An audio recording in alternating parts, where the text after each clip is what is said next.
Hi, I'm Craig Phillips. Welcome to Wagner's top tips and troubleshooting video. We're going to be taking you through some common issues that you may have experienced with your sprayer and how you can quickly resolve them.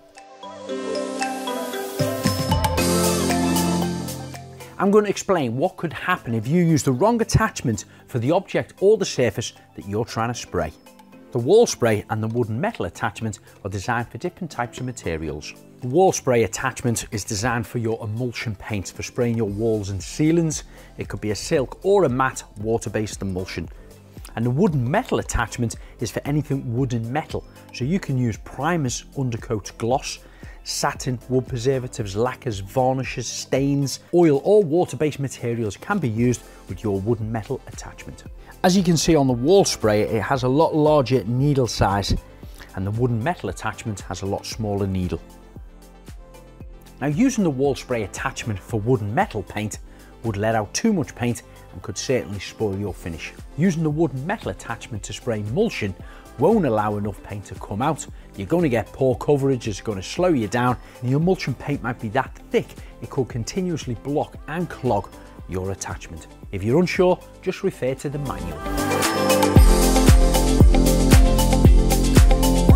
The suction tube is a very important part of the spray attachment. It needs to be pointed in the right direction depending on the surface that you're trying to spray.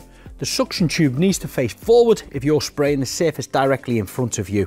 It can stay in the same position if you're spraying the surface below on the ground. And if you want to spray the surface above you, reverse it to the rear and hold your unit in the correct position for above your head. You can always test your unit on a piece of cardboard until you get used to it.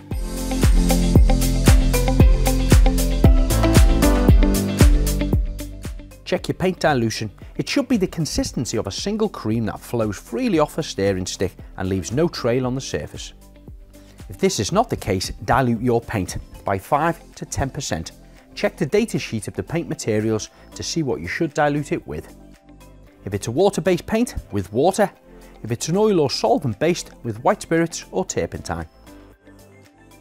The Wagner stirring stick has notches which each represent 10% dilution.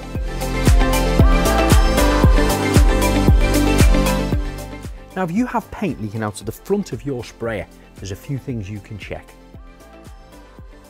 Always check that the union nut is tight, otherwise you won't get a proper seal around the needle. Now, before investigating any further, depressurize your system, remove your turbine and slowly unscrew your paint container and you'll hear the air release from here. There are 3 components to your nozzle. So putting your nozzle together correctly, firstly check that the red washer is in position. And if you look very closely, you'll see a little groove on there. Now that needs to be facing forward once it's fitted into position.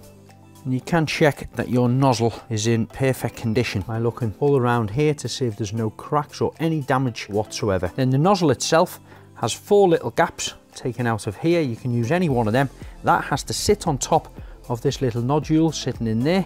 When you press it down, that white needle should just close the end of there. You don't want to see any more of that. If there's a little chunk out of that in any way, this nozzle will need replacing. Pull it nice and tight. Just place the air cap on top at any position at the moment. Then your union nut will slide over. You can screw that in by hand. You don't need to use any tools, making it tight enough to allow you to still be able to move the air cap.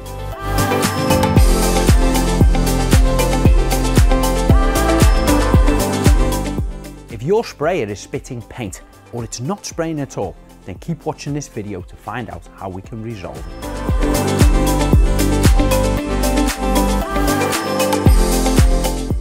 So this is exactly what we don't want. Pulling that trigger straight away, we've got an outburst of paint there, which as you can see, there's too much of it, it's probably going to drip. And then it's a little bit thinner here, and then the turbine eventually builds up its pressure, and then it goes perfect from there, and it would do continuing on. But if you've got this problem, you've got to deal with it straight away. So I'm going to take a damp cloth. I'm going to wipe that thick, heavy paint off there because we don't want it to run. And what we must do is use this 2-part trigger. Slightly pulling the trigger starts the turbine and only air flows out of the nozzle. To then start the paint flow, gently pull the trigger all the way back. When it comes to spraying, you should see a nice fine spray pattern like this. If it looks more like this, then there are a few things you can do to improve it. That is the true signs when your paint pot is running out of paint and it's going to need topping up.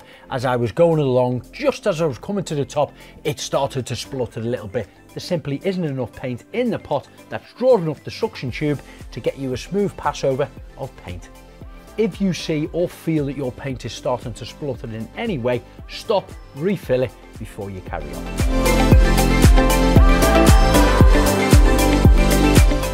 If your paint sprayer appears to be set up properly, but there's still no paint coming out, there could be a number of reasons for this. There are two important parts that allows the air to reach the paint and force it out the nozzle: the suction tube and the air tube. The air tube is on the side of the sprayer's front end. Air travels through this tube and into the material container. This tube can be unscrewed to clean it. Note that when removing it, at the base of the tube there's a small blue seal inside. Be careful not to lose it. The spray will not operate correctly if the blue seal is missing, is in the wrong way, or the rest of the air tube is clogged. Place it back inside the valve cover before screwing it back on, with the pointed end facing upwards. When cleaning your sprayer, it's important to make sure your air tube is clean and free from paint. I've done a separate video on cleaning. Please take a look at this on Wagner's DIY YouTube channel. A second and very important part of the Flexio sprayer that allows air into the paint container is a small air passage through the suction tube. Dry paint can clog the pinhole, preventing the paint container from becoming pressurized. Using an unfolded paper clip, push the dry paint out of the hole. Check the hole is clear every time you clean the paint sprayer. We're going to be going through some of the main things that you need to consider and what to check to make sure that your Wagner paint sprayer is working perfectly, helping you achieve a professional finish in a fraction of the time. Make sure the surface is clean, dry and dust free. Ensure that you're the right distance from the surface, either 5 to 15 centimeters or 20 to 30 centimeters, depending on what attachment you're using. When you go from top to bottom, try to avoid pulling the unit away at the top or the bottom, as this can create overspray. Please ensure that you maintain a 90-degree angle to the surface. Always keep the sprayer moving at a consistent pace. When starting to spray, make sure you're moving the unit before you pull the trigger. Make sure you release the trigger before you finish the movement. We always recommend that you have a wet rag to wipe the nozzle in between applications. By spraying too close to the surface or having your paint turned up too high will potentially build up the paint and create runs. An important thing is to make sure that the sprayer is kept upright, that it's not tipped back too far or turned upside down.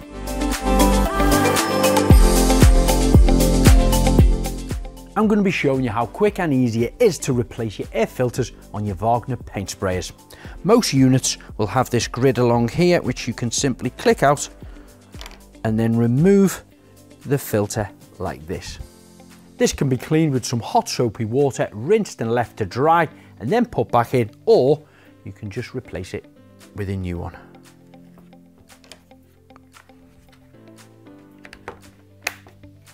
And then it's ready to reuse.